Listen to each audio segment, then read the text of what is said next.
Hello, my beautiful people. Thank you so much for tuning in. I'm Ricky Rybotsky, and thank you for watching The Ricky Rybotsky Show.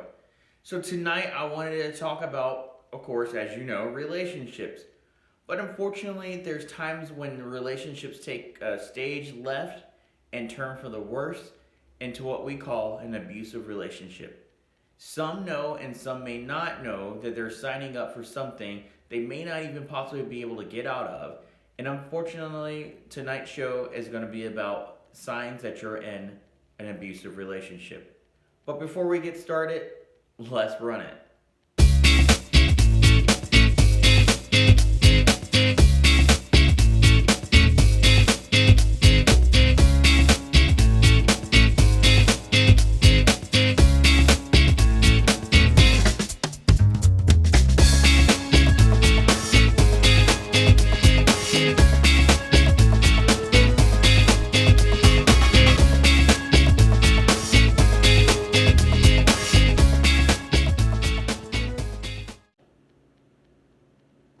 So, if you were following, you'd probably know that the last show we were talking about was about open relationships and gaslighting, or gaslighting, whichever one is correct.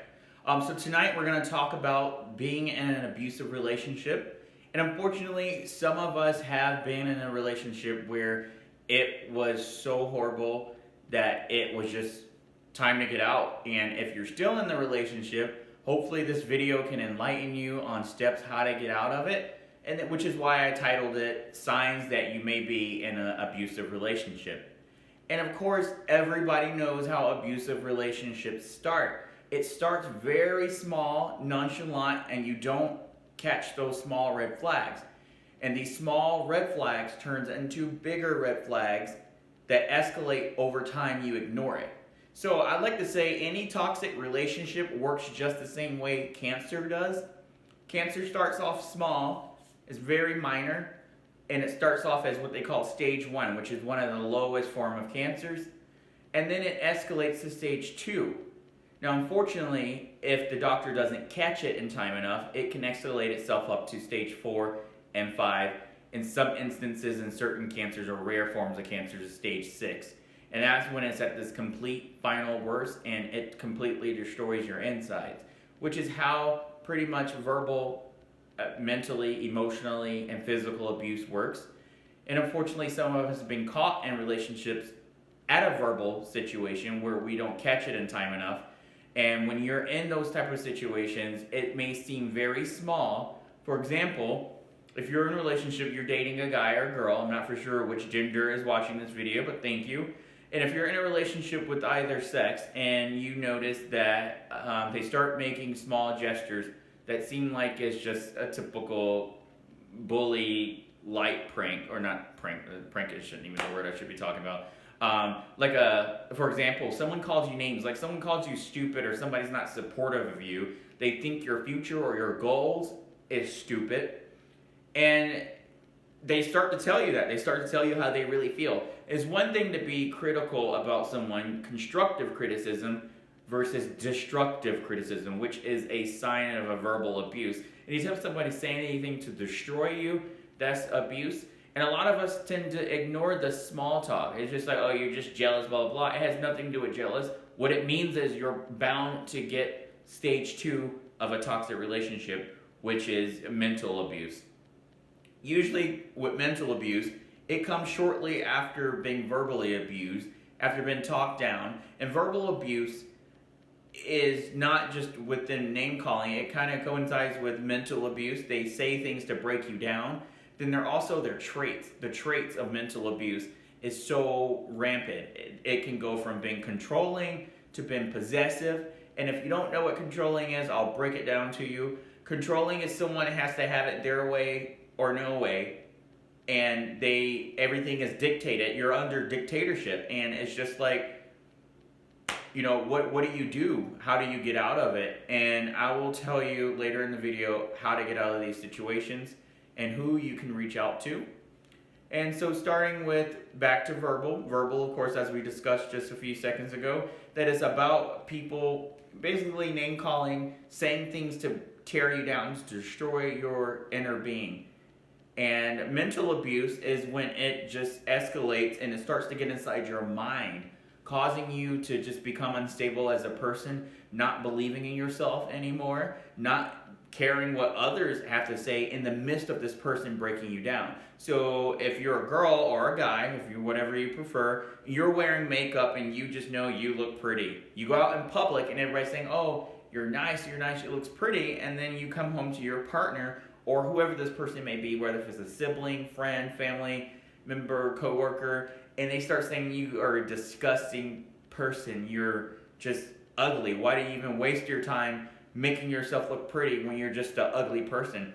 That sticks to a person after so long, after hearing that constantly. And then you go into a phase, what they call mental exhaustion, where you're just tired. No longer you can fight. And you no longer want to argue, and you're just tired, you feel useless. The fatigue has taken over. It has filled your mind that you're an ugly person, and this person has mentally abused you. And possession, it works the same way pretty much. This person is so possessive of you, you're not allowed to do anything without this person. You have to do what they say. Possession usually starts with alienating you away from all of your close relatives. Usually you get alienated from people who are a lot stronger than you are, who are mentally stronger than you are. So you get pulled all the way across the world, all the way from your family, or maybe if you're still in the same city, same household, not household of course, hopefully that wouldn't happen in the same household, but you're in the same area and you start to not do the things that you used to do. Like for example, if you go out to a bowling tournament every Thursday with your friends that you met and you started dating this guy or girl, and now you're not going out to these bowling events every Thursday because this person says that you need to spend more time with them, chances are you are in an abusive relationship. What type of abusive relationships? It just depends on the person. Some people are just verbal and just wants to say bad things to you. Some people are able to get inside of you mentally and break you down and cause you to go into a emotional downward spiral, which also causes agony and all this other stress upon you, and you start getting depressed, which we'll talk about that in a later episode because that's a whole another can of worms. But like I said, it all coincides with being abused or mentally, verbally, or physically abused. And then unfortunately, there's some of us has been in relationships or currently is in relationships with someone who physically abuses you. And physical abuse, we all know what that entails. Fortunately, it takes when fights just goes too far stage left and it becomes physical altercation where someone attacks you, beats you, and anything that involves physically harming your body is physical abuse.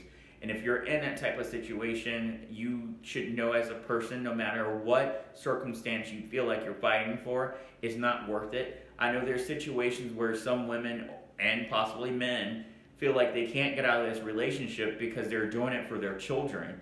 And that is one of the most dangerous sacrifices you could possibly make for your children, is staying in an unhealthy relationship when you're not healthy, because it eventually creates an unhealthy, toxic relationship for them as well. And eventually children can feel the difference between true, genuine love and fake love. Because at some point, it starts to physically show that you're being abused.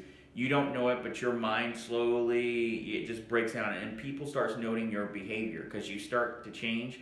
You may not notice it. You probably don't think you're noticing it, or you don't think you're changing, but other people around you know that you are. And then you start making up these excuses for these people who are abusive to you, especially when you think that you love them, or not think, I should say, you know that you love them, and you look at the good side of them, and you never really focus too much on the bad sides. And maybe you're just in one of those relationships where you fight once every blue moon, and fighting once every blue moon is normal, but I'm talking about verbal fighting. I guess I would say disagreements is what I like to use, because fighting is totally different. Fighting is just looking for no resolution. Disagreement is a disagreement, but you're looking forward to correcting it, to come on an agreement, or to come at mutual terms with whatever you're fighting, quote unquote, over. But now physically altercations, that is a very unhealthy sign, and I pray to God that you're strong enough to be able to leave. And if you're not strong enough to be able to leave, you should be able to reach out to someone who can help you get out of this situation.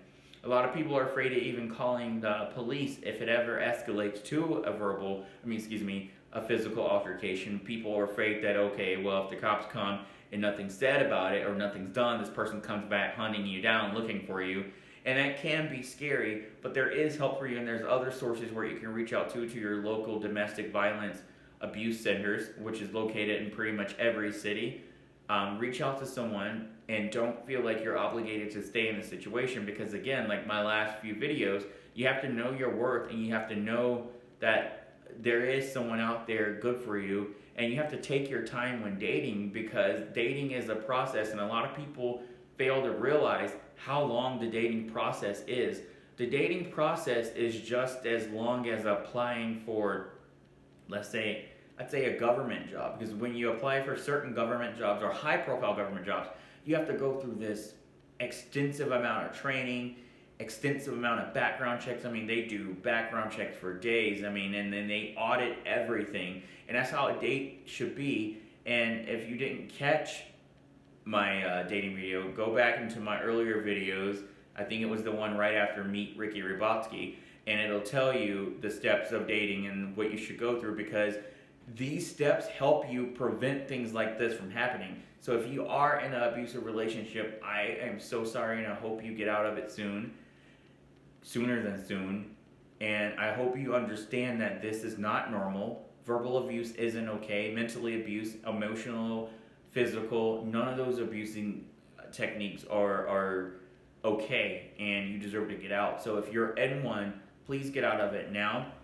I'll do another video later with all the information about relationships info where you can go and get and seek help.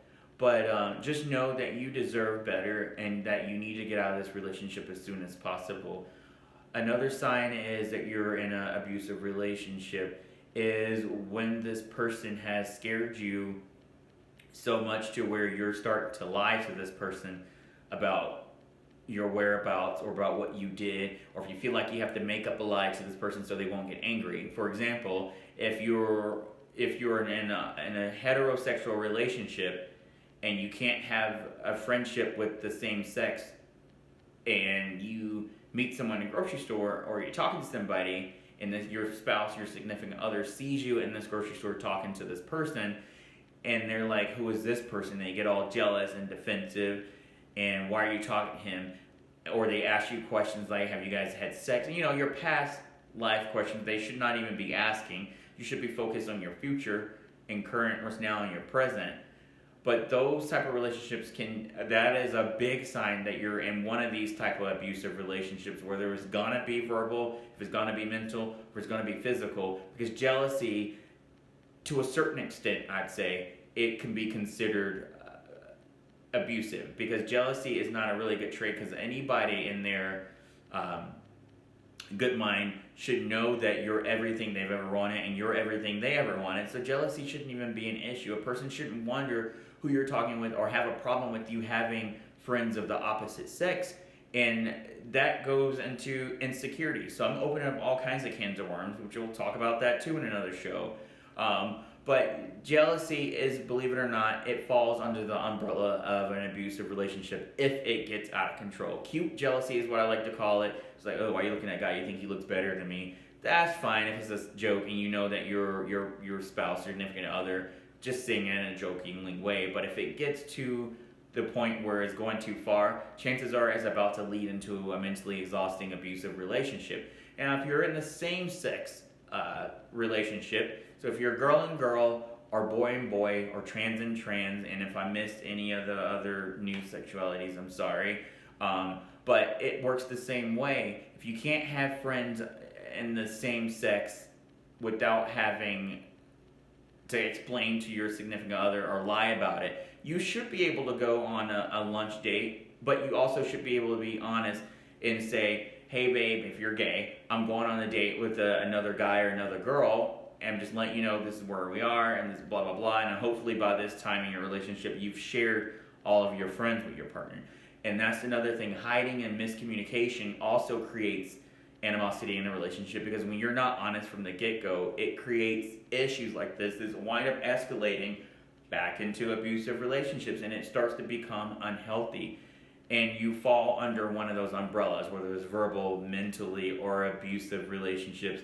And I'm not saying that's what causes it or that means that you're in one of those, which is why, again, I said we'll talk about those other categories in another video, but this is solely based on abusive relationships. And I'm just trying to open your eyes of ways to determine how you're in one. So those traits that I mentioned earlier is my take on how you can find out that you're in an abusive relationship. So I believe that is it. That's all I have for abusive relationships. And I do want to personally thank my coworkers for just walking up to me one morning and saying, hey, I watched your show. Just so random because I wasn't expecting either one of these ladies to tell me that they watched my show. Thank you, Jocelyn, and thank you, Melissa, for your support.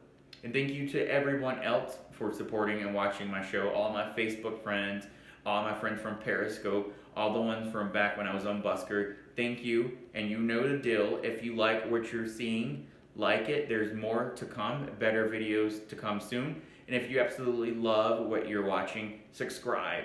And if you really love what you're watching and never want to miss a beat, hit the bell, which the bell operates. It allows you to get notified each and every time I upload anything to YouTube. And I just want to tell you guys to have a great night. And if you're in an abusive relationship, I pray to God that you get out of it as soon as possible. I pray that you understand that you deserve better and that one day that you will wake up and come to your senses to know that enough is enough and you'll find somebody who truly, genuinely cares about you. Thank you guys so much for watching The Ricky Rybotsky Show. Have a great night.